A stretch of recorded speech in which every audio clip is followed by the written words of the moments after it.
Televiziyalarda son zamanlarda gedən Yapraq Dökümü silsiləsi sözün əsl mənasında məni şoka salır. Yəni düşünün, illərdir şuur altına insanlar bunu tələb eləyir və biz də onların istədiklərini onlara təqdim eləyirik deyən televiziyalarda demək olar ki, hər bir kanal özünün siması elədiyi aparıcını efirindən uzaqlaşdırdı. Və bu islahatlar sözün əsl mənasında ixtisarlarda və sağlam şəkildə rəqabət kimi görünür. Yəni istər Elgizin proqramı, istər Tarixin bir anı, istərsə də ki Lalə Azərtaşın proqramı, bundan ziyadə Zaurlar, Xoşqədəmlər, yəni bu adamlar kanallara kütləvi şəkildə gəlir gətirirdi və kanalın ən izlənən saatını da onlara təqdim edirdilər ki, yəni ən çox reklam da oradan gəlirdi.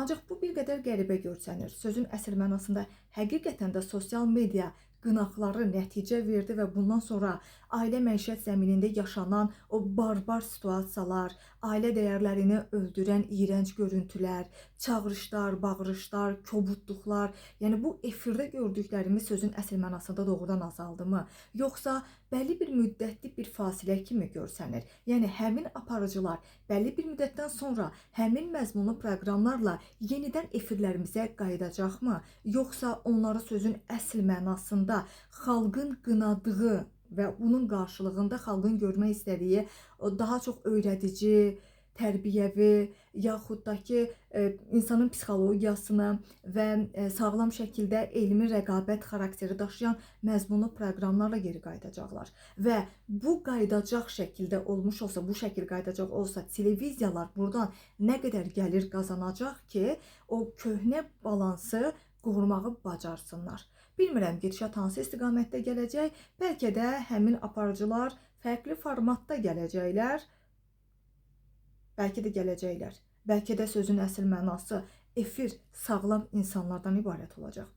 Yaşayaq görək. Mənə hələ ki müəyyən qədər inandırıcı gəlmir, amma heyrətimi də gizlədə bilmirəm. Bununla yanaşı elə bir sualı da verim və siz izləyici olaraq efirlərdə hansı tip proqramları görmək istəyirsiniz? Yəni, görmək istədiyiniz bu deyildisə, hansı formatda proqramlar, hansı məzmunlu verilişlər və ya efirdə kimləri görmək istəyirsiniz?